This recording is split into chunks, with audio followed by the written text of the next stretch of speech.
Our press briefing with Colonel Andriy Lysenko, who is the spokesman for the Information and Analytical Center of the Council for National Security and Defense of Ukraine. Good afternoon, dear colleagues. Let's start with a news that everybody was expecting for quite some time.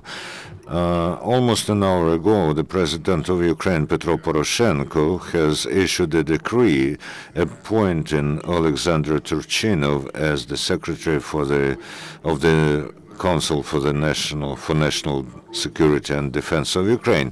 During introducing Mr. Turchinov, the President emphasized that apart from the situation on the front line, apart from the situation in Donetsk and Luhansk region, both in military sphere, security sphere, economic, social sphere, there's a very important task of stabilization of the internal situation, as one of the key elements of enemy strategy is destabilization inside Ukraine and split in the society. And this challenge should be adequately responded to. In the anti-terrorist operation zone, we see a stable trend to decrease the number and intensity of shelling. The last night has been calm, but some of the terrorist groupings have several times shelled the positions of Ukrainian military. Let's emphasize that our military have stopped several attempts of the militants to widen their presence on neutral territories in the zone of the conflict. Also, a group of 12 saboteurs was liquidated. They tried to penetrate the rear of our troops next to settlements Golubovska and Otoshkivka. As a result of Ukrainian actions, the group was localized, and in response to surrender their arms, the terrorists started to shoot chaotically. As a result of the combat, most of them were killed and 2 terrorists were detained.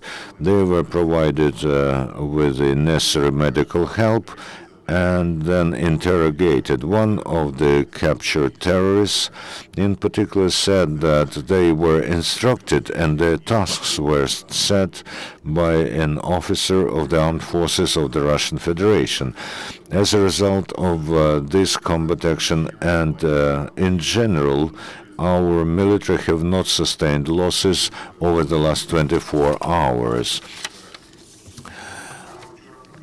Yesterday, a border patrol, while inspecting a cargo train that was going from the occupied territories at the railway station Volkhov-Novaha, 25 carriages with coal and 22 with scrap metal were detected. Their aggregate weight amounting to 3,267 tons that were not accompanied by necessary documents. As in general, over the last 2 months, the border patrols have detected more than 10,000 tons of the so-called black gold without necessary documents. The work of the state enterprise Design Bureau Artillery Weaponry was activized as instructed by the President of Ukraine. Over the last 2 months, the enterprise have given to the army more than 100 units of artillery and firearms. Yesterday at the military testing ground in Chernihiv region, the test flight of the Ukrainian drone Spectrator was held. It is manufactured by the enterprise Politico Aero, and you can see the photo where they test the drone.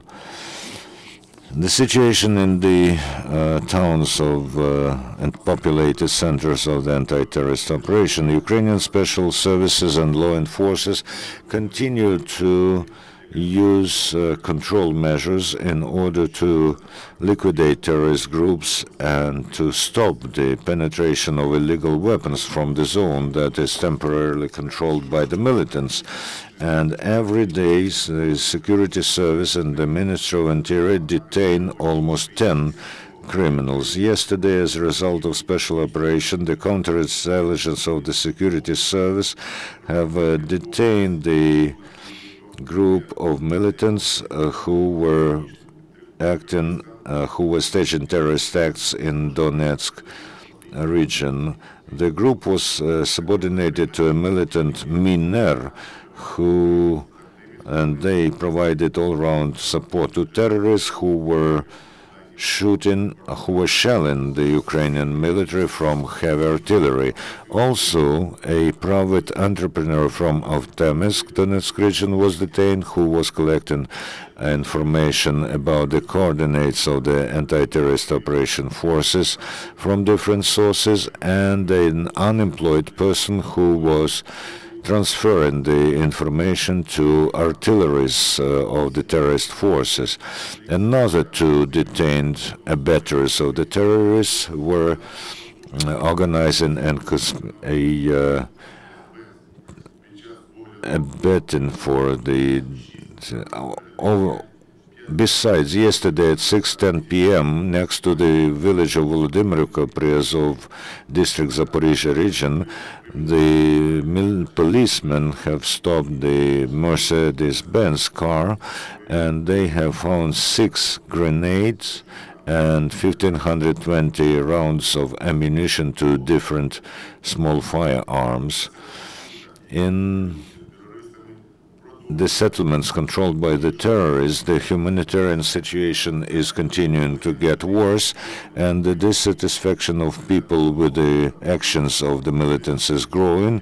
We have more than once informed you about the protests of people who, among other things, demand a just distribution of humanitarian aid.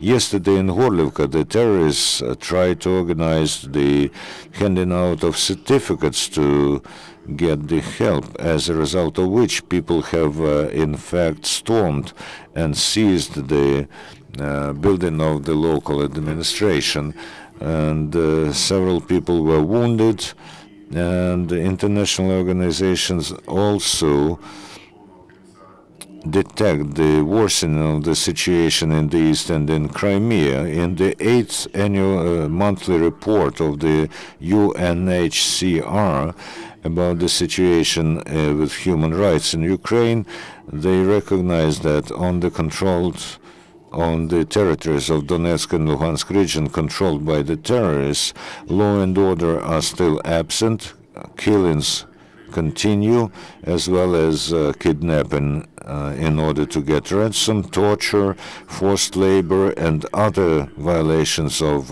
human rights perpetrated by the members of illegal armed formations with the help of numerous foreign militants. Also, the document emphasizes the continuation of the prosecution of people who do not support Russian occupation in Crimea, in particular Crimean Tatars and believers of the Ukrainian Orthodox Church of Kiev Patriarchate. The restoration works continue on the territories liberated from the militants. As of the 15th of December, started from August, 5,166 objects of infrastructure were restored in Donetsk region, and however, as a result of the shelling from the terrorist side, 24 settlements in several districts of Donetsk region, and also partially in Donetsk, Marinka, Horlivka, and Avdiivka remain without electricity. Despite complicated situation, the Ministry for Social Policy of Ukraine tries to provide help with finding jobs for IDPs from Donetsk, Luhansk regions, and temporarily occupied Crimea, and they also pay social payments. As of yesterday, 38 job centers in Donetsk region and 22 job centers in Luhansk region have an opportunity to deliver payments of material help. The President of Ukraine, Petro Poroshenko, in his telephone conversation with the Vice President of USA, Joseph Biden, welcomed the adoption by the Congress of the US of the Act to Support Freedom in Ukraine that was tabled to the Congress during the visit of the President of Ukraine on the 18th of September. The Speaker of the Congress of the USA, John Boehner, called upon the President Barack Obama to sign this act, which was unanimously supported in the Senate and the Congress of the Chamber of Representatives, about the wide support for Ukraine and new sanctions against Russia. The Council of the European Union, on the level of the foreign ministers, have adopted the decision to broaden limitation measures connected to the illegal annexation of Crimea and Sevastopol. The detailed list of new sanctions will be made public in the next 2 days. Besides, in a joint press release that was approved as a result of the first session of the Association Council, they emphasized that EU and Ukraine condemned the illegal annexation of Crimea by the Russian Federation. Ksenia Dvornikova, Fifth TV channel. Whether there is any information how many challenges happened during the last 24 hours, and I can see this from the map which you show. And what is the situation in Donetsk airport? There was an information that there was a shelling of the convoy which was delivering food, stuff, and ammunition to our servicemen. Thank you for your question. There was open fire, but it was opened from small arms. About convoy which you mentioned, we do not have much detail. English, please. Sure. Okay. As I understand, the airspace over Dnipropetrovsk and Kharkov have been opened again. On whose decision was it closed, and on whose decision was it opened again, and why was it closed and why is it open again? Thank you for question.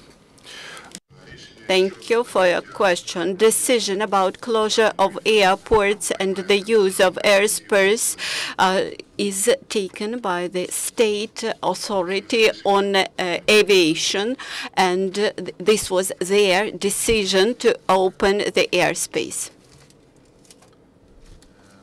I understand that the airspace over ATO territory is governed by the military.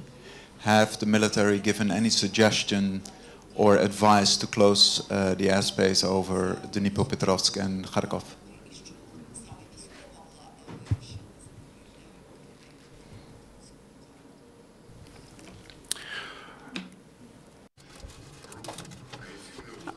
The aviation traffic in the sky over Ukraine is regulated by Ukrainian civil aviation, while the military are responsible for defense of airspace over Ukrainian territory.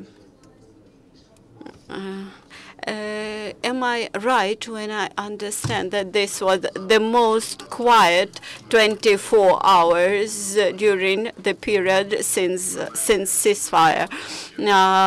Maybe it was not the most quiet, but one of the most quiet 24 hours. Nevertheless, we never had absolutely quiet 24 hours. Nevertheless, we hope that someday we will come closer to implementation of Minsk commitments, and that there will be a withdrawal of heavy artillery and equipment.